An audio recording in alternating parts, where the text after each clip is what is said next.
Hello, everyone, and welcome to another episode of the WEF Podcast. I am Anchisa. Hello, and I'm Rewa. Today we're honored to be joined by two phenomenal researchers, Mendy and Wendy, who made history as the first Black female African authors of the 2023 Global Hunger Report. They bring unique expertise to our discussion today, and Wendy focuses on the youth inclusion and transforming the food systems under the climate change, while Mendy is the science advocate for working at the intersection of the climate, food, and human rights. I'm sure there's a lot to talk today about. Yeah, definitely. So together, we'll explore some of the most pressing issues and challenges and opportunities in food systems, climate resilience, and advocacy. Ladies, we are so excited to have you on. Welcome. Thank you. So, Wendy, first question to you.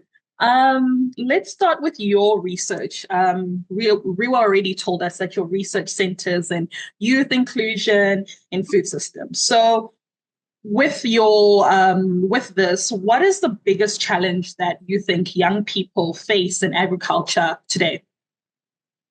Thanks, Anne, for that question. For me, there are a couple of challenges that stand out. The most important one, I think, is just access to information. Because if you think about the current challenges with the climate and everything else that's going on, if you don't have access to information, it becomes difficult for you to be able to make a decision, especially for young people that are involved in agriculture. For example, those that are mainly based in primary agriculture, we're having a lot of rapid weather patterns and a lot of things that we usually didn't experience when we were growing up earlier on. So if you don't have access to information, it becomes difficult for you to make informed decisions. So yeah, I think that's the biggest thing that comes at the top of my mind. It's access to information. That's interesting to look at. The access of information is very vital, or to actually develop progress and solutions. So, if you want to talk about science advocacy with Mendy, as this is your work, how do you see science is helping bring to bridge this gap between the policy and the practical solutions for food system? And if you want to just specify it in the sub-Saharan Africa. Okay, thank you for the question, Rewa. Essentially, what we try to do is leverage science to inform transformation towards sustainable, efficient, and resilient approaches to solving challenges within the agri-food systems, or rather, bridge the gap, as you've structured the question, bridge the gap between policy and practical solutions on the ground. Sometimes it is the science in the first place that informs the policies. Indeed, it is the science again that provides practical solutions through, for example, research that helps to identify innovative solutions to food production challenges under environments with limited resources. And then it is the science, again, that is leveraged to inform things like technologies and conduct experiments to see if these innovative solutions could actually work on the ground. We are also backed by science to inform capacity building and information dissemination. As Wendy has highlighted, that lack of access to information is one of the biggest challenges that we face.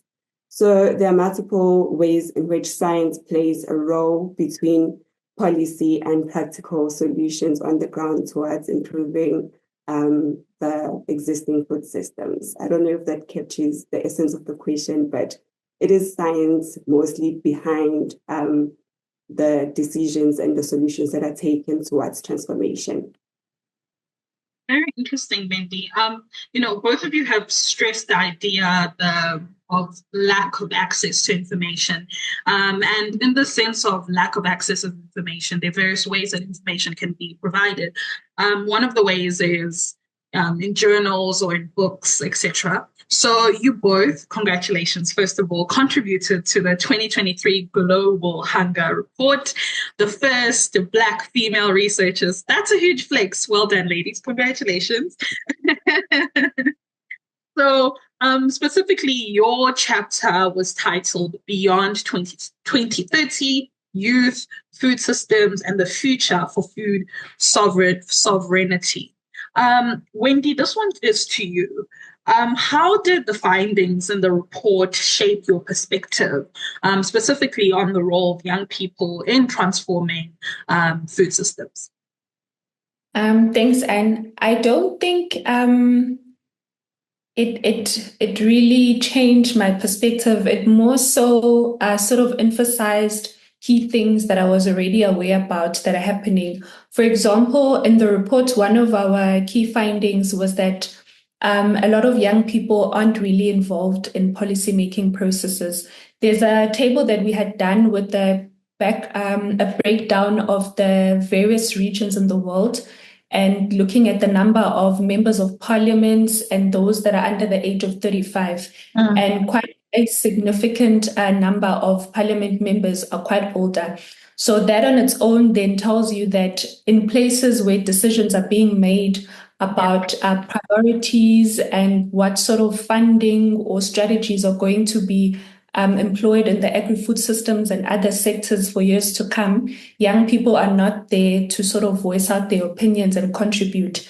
So essentially, people are making decisions that will affect young people today and also in the future without including them and making them part of the conversation. So that was one of the things for me that basically stood out in the report findings. And also looking at that, then if you look at the various challenges that are currently affecting the food systems, the people who will live with the consequences of the decisions that we're making today to either adapt or mitigate climate change are young people. So if they are not sitting at the table and contributing to those discussions, then in a sense, we are setting them up for failure because they won't be able to input into their own future. So that's one of the things that stood out for me for the report. And also looking at the ripple effect in terms of how things are connected.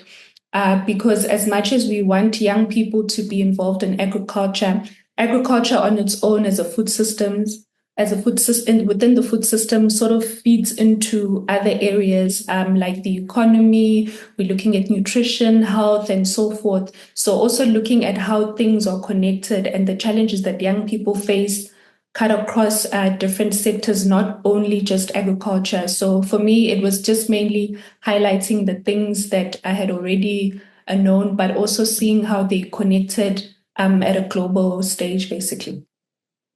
That's so fascinating, Wendy, particularly on the conversation that young people are not at the table.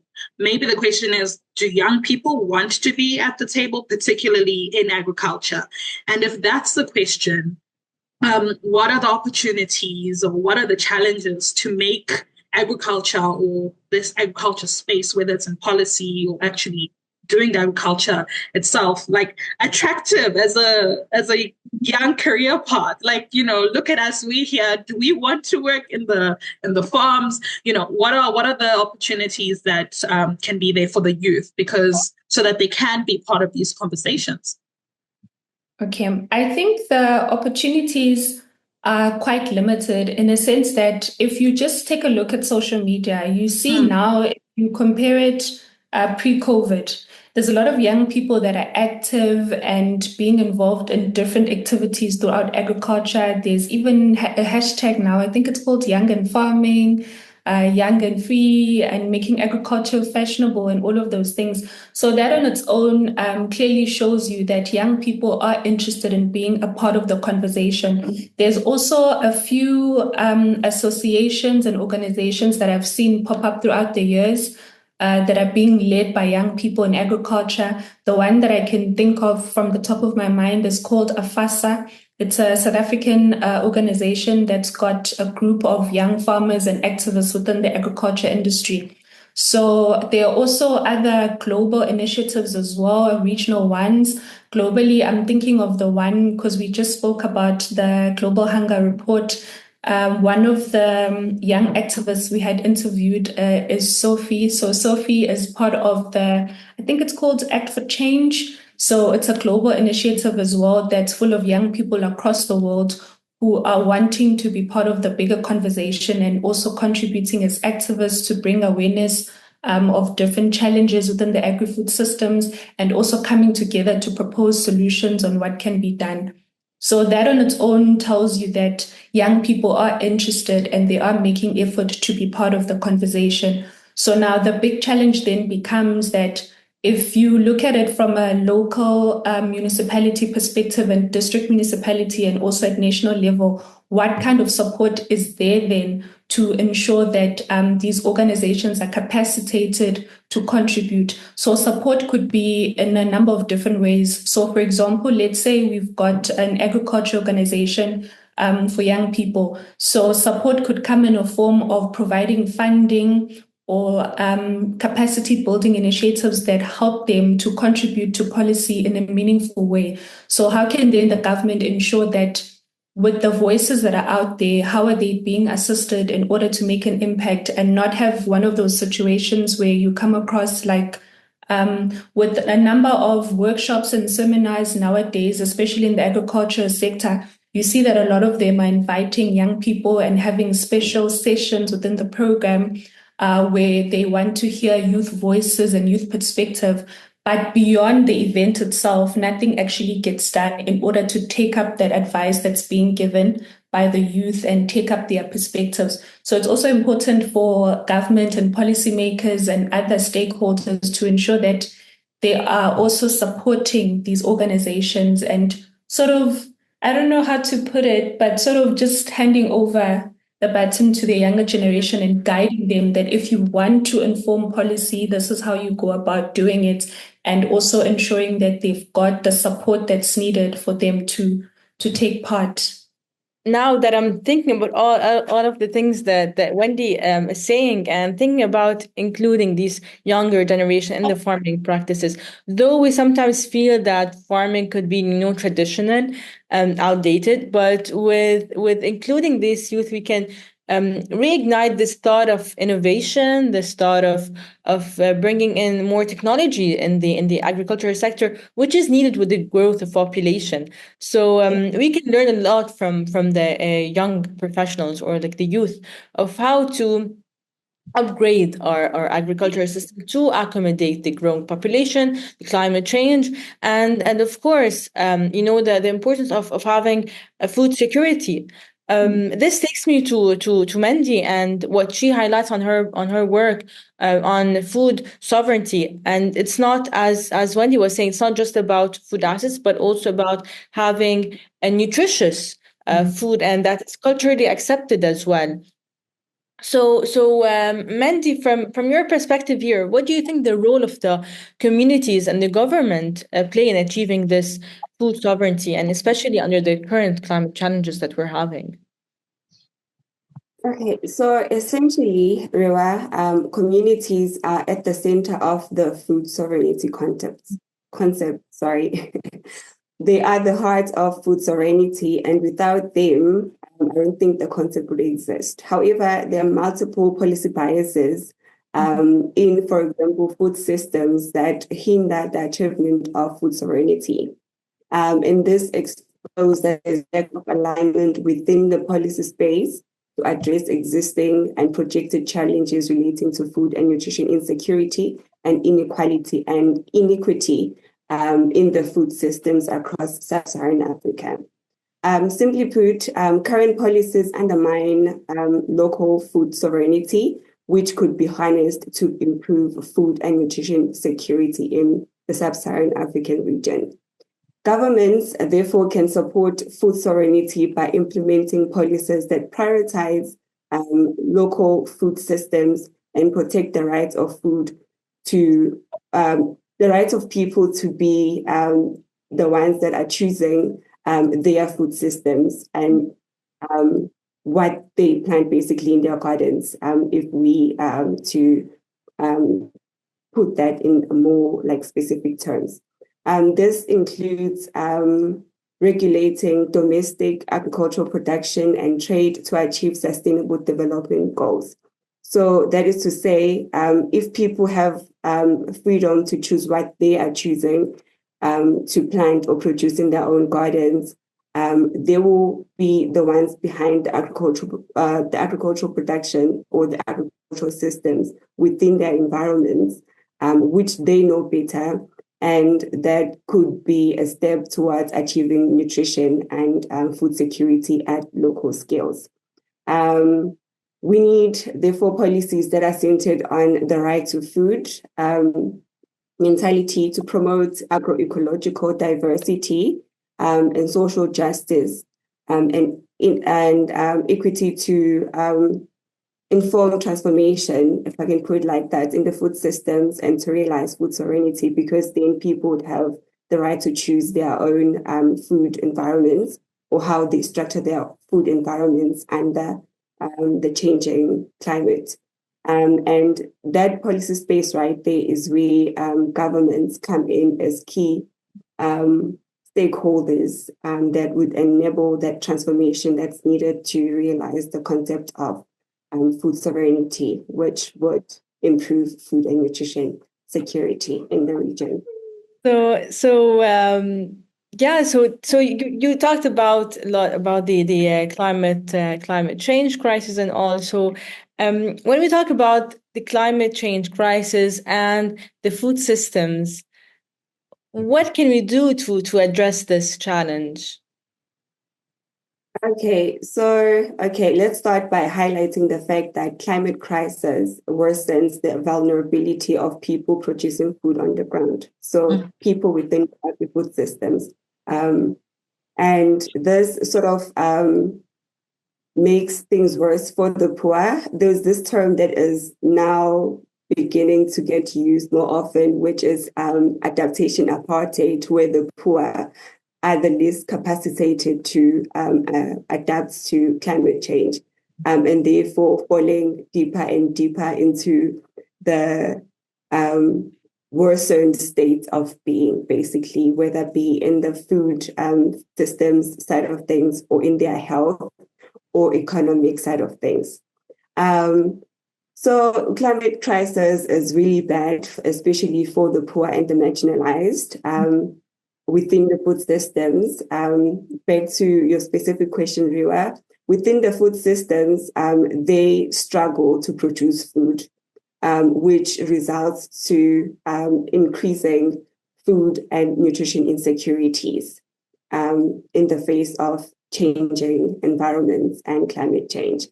So we don't have like a lot of options as to mitigate this matter, but what can be done is to revise or to go back to the drawing board to see what's been done before, and to see how we can go ahead with, I'd say better conceptualized solutions to address problems on the ground, instead of following like bottom-down approaches. We need bottom-up approaches as opposed to the top-down approaches that we are used to. In the context of Sub-Saharan Africa, for example, in the food systems sector, that means going back to producing food crops that are adapted to the environment. So going back to indigenous crops, and incorporating those in our food systems to ensure that there is sustainability in the food that's being produced, and there is no gap where people are left with absolutely no crops to produce because of what they've been told about always producing mainstream crops that are supposed to be high yielding, but in actual fact are maladapted to their environment. So we need to go back to production diversity through incorporating more of the indigenous crops that are locally adapted to the environments, and that are productive in the face of climate change. I think that answers your question, Rewa. Thank you so much for that, Mendy. I like what you said about the whole bottom up approach. And to you, Wendy, this has got me thinking about young people, right? We're talking about maybe producing food amidst this climate crisis that is indigenous, etc. But there's a young person who's saying, okay, I'm interested in farming. My grandmother used to farm. I've seen it, and I want to get into it so that I can maybe be better prepared in providing food for myself and my family. So what opportunities and what challenges are there for a young person who wants to be involved in agriculture and, improve their food systems at a local level? Let's start there.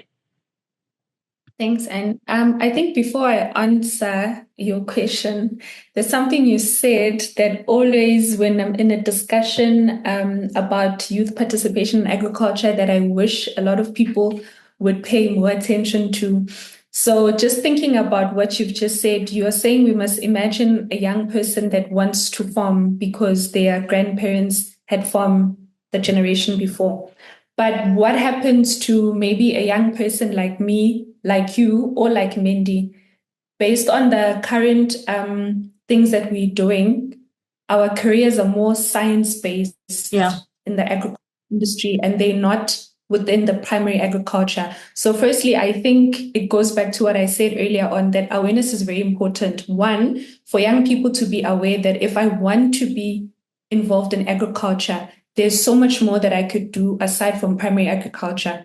Yes, primary agriculture is important because that's where the base food production comes from, but there are also so many other careers within the agricultural value chain that a young person can be involved in. For example, you could become a GIS expert. That's more technology-based. Or you could go to science, you could become an agronomist, you could become a researcher like ourselves, and so many other things. You could also from a point of becoming an activist, maybe start an agricultural podcast or climate change awareness podcast or whatever it is that you're interested in. So I think for me, one, it's important for young people to be aware that there are a lot of career options within the agriculture industry that one can be involved in. Because as young people, we're different. We're different in terms of the background we're coming from, our interest, our educational qualifications, and so many other characteristics like gender that come into play and your socioeconomic status. All of those things then make up your opportunity space. So an opportunity that a young person who wants to be involved in agriculture, who stays in a rural, remote area would be different from somebody who's staying in a suburban area and somebody that's staying in a peri-urban area.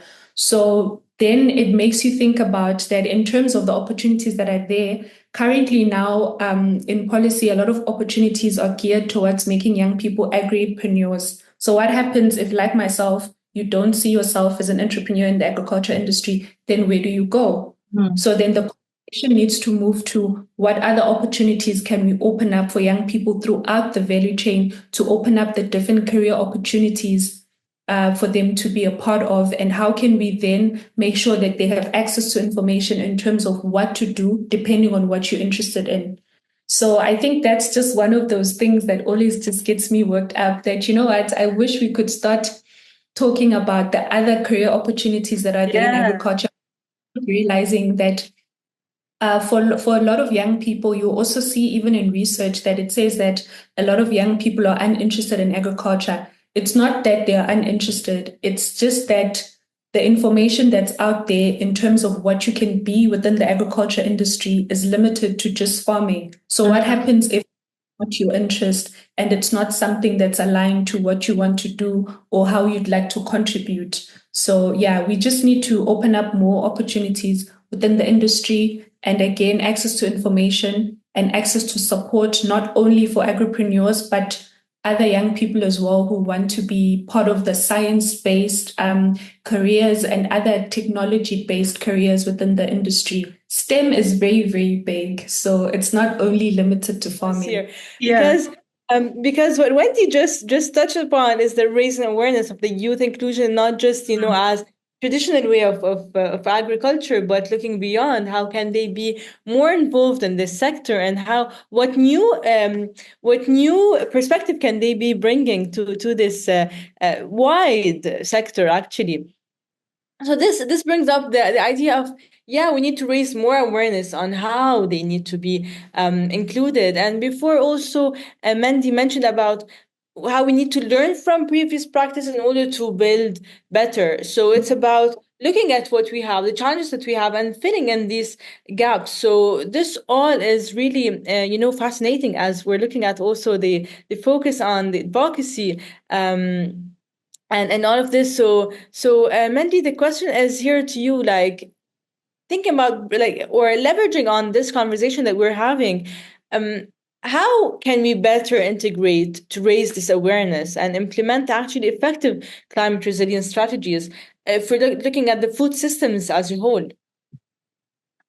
Okay, so if we're looking at food systems as a whole, we're gonna need to have a lot of like collaborative efforts from different disciplines and from different stakeholders to realize that when we're looking at food systems, we are looking at an issue that has like many sides to it and that needs different perspectives to solve and to work towards a place where people have sustainable and resilient food systems.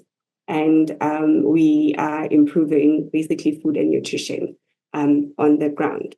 So we need a lot of collaboration between researchers, communities, policymakers, and local communities, which are at the heart of basically the drive towards sustainable food systems and the climate change that is.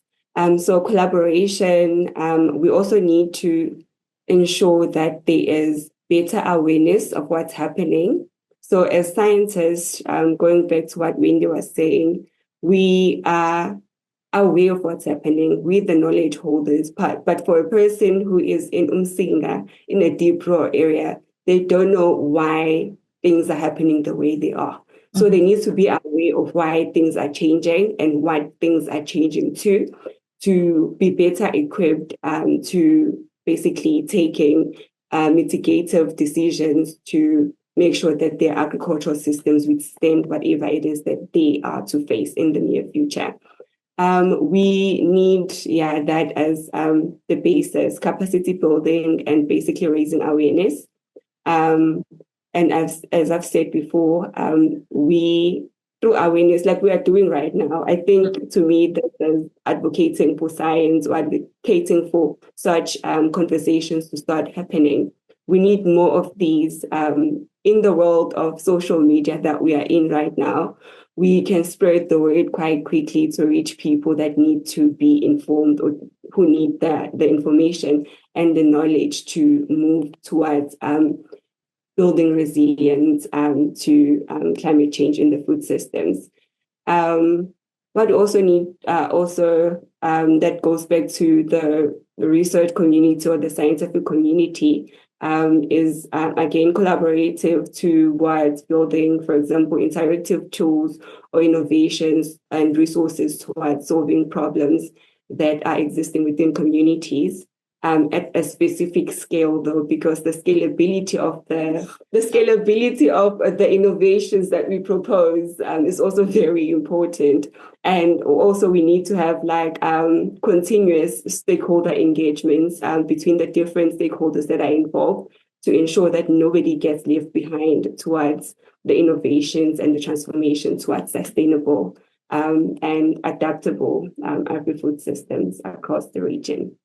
Thanks, Mendy, for that. I think the key words that's really coming out is the idea of awareness, and also the idea of collaboration. So, Wendy, like I said earlier, you opened a wonderful can of worms earlier, and I want us to maybe pull the thread further for that, because you're right. I was thinking when I think of agriculture, I think of in the backyard or in a farm somewhere. But like you rightfully said, there's so many facets to that, and in ways that can be more attractive to young people. I mean, look at Rewa and I. We're having a conversation about agriculture, and it's a podcast, for example. So based on this, what other initiatives or maybe our policy interventions have actually been implemented that you have seen that are successful in getting young people, particularly, to be more aware of the opportunities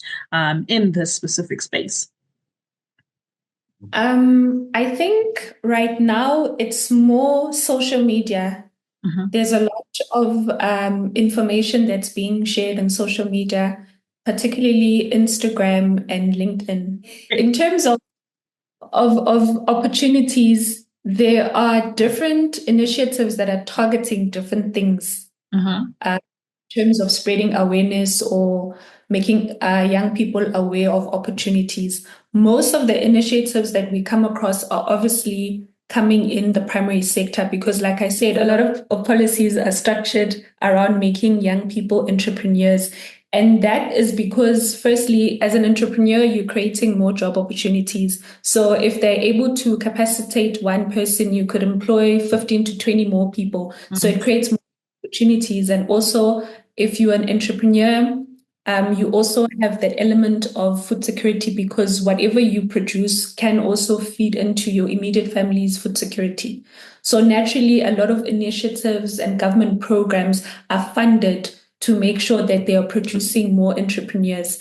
But with social media, I've also seen a few young people who are already successful in the agriculture industry that are also now starting to make noise about agri-processing and also pushing other private stakeholders to invest more in the agro-processing aspect of the value chain and also sales and marketing. So most of them that I've seen are just young people spreading the word and sort of giving others a view of things that they do within the agriculture industry. Policy-wise, and also from like a government perspective, from what I can still see, for me, it's still within the primary sector. But slowly we are making progress, and with a lot of information that's now flowing out there, I think more young people are now also starting to advocate for climate change, adaptation and mitigation. I've also seen a few agri-influencers that are now starting to talk about climate change and also trying to bring the conversation more relatable to the everyday person, that this is how it affects you and this is what you can do in order to make sure that you are prepared. And obviously with the recent floods, droughts, and everything else that's going on, a lot of attention is now starting to shift to think about climate change, adaptation, and mitigation. So yeah. Actually, we were going from, as we started the bigger picture of what is the state now and food sovereignty and awareness, and then we looked at the challenges, at the opportunities, and how we can address these challenges. And now if we want to come, more specific and actually knock doors on, let's say, communities and governments, Mendy, how can we actually knock the doors, and what can we tell them to take those practical actions today to mitigate the impacts of climate change on food systems? Let's specify it on the sub-Saharan Africa, since this is the scope of your work. Okay, thanks, Rewa. Okay, provided that we do a good job in communicating what's happening and what's projected to happen. For example, in sub-Saharan Africa, which is a water-scarce region that's projected to face more challenges with regards to water in the near future, we can then advise communities or give them practical solutions such as adopting climate resilience farming systems that are tailored to their environment. So in the environments that are going to be expecting water restrictions, for example, or rainfall variabilities that lead to lack of water on the ground, we can advise those communities to diversify their agri-food systems towards drought-resistant crops and to adopt climate-resilient farming systems at large that encourage agroecological diversification, and to sort of let them know that there are ways that they can manage their water to use less water, but ensure that their agri-food systems are still productive. We can also, I hate to go back to this, but education and training is really important because rapidly changing environments tend to leave farmers wondering as to why things are happening the way they are. So that's education and training sessions to organize, like, for example, workshop or training sessions to educate farmers on how to adopt climate resilient practices and technologies, if available, to ensure that their agri-food systems are sustainable and adaptable to the changing climates. For governments, we can always advise governments to support policies and inform practical actions on the ground, and to invest in research and development to ensure that researchers and communities work together hand in hand as stakeholders to ensuring that the food systems are adaptable and resilient and sustainable in the face of climate change. So yes, we need government to also invest in things like infrastructure development in regions, for example, where they are projected to face water scarcity. We need infrastructure that saves water. We'd also need governments to invest in things like social safety nets in times of emergency to assist with food access and water access where needed amongst the vulnerable populations. And yeah, basically that's what I can think about in terms of what governments can do. But what's needed is that there is collaborations within the different stakeholders that are involved in solving these problems and making sure that everybody is on the same leveled field towards solving these challenges. Yeah, this is quite very interesting, actually, and we can go on and on and on. The conversation could really, really elaborate on a lot of aspects. As we said, it's a very it's a big spectrum on the food sovereignty and safety and youth inclusion. Thank you so much, Mendy and Wendy, for this incredibly engaging and thought-provoking conversations. We appreciate really your insights that highlighted the critical role of the youth in advocacy in addressing some of the world's most pressing challenges. Is food. We all need food at the end. This is the fun of life. So thank you so much for your time today and for your insights. Absolutely, Rewa. We had such a wonderful time chatting to you both. And to our listeners, thank you so much for tuning into another episode. Remember that you can subscribe to the channel, to wherever you listen to your podcast, whether it's on YouTube or Spotify, Apple Podcasts. And don't forget to share this episode. We learned so much, and I'm sure you learned so much as you are listening to this. So share it with someone so that they can also learn what's happening in the space. Until next time, goodbye. Bye-bye.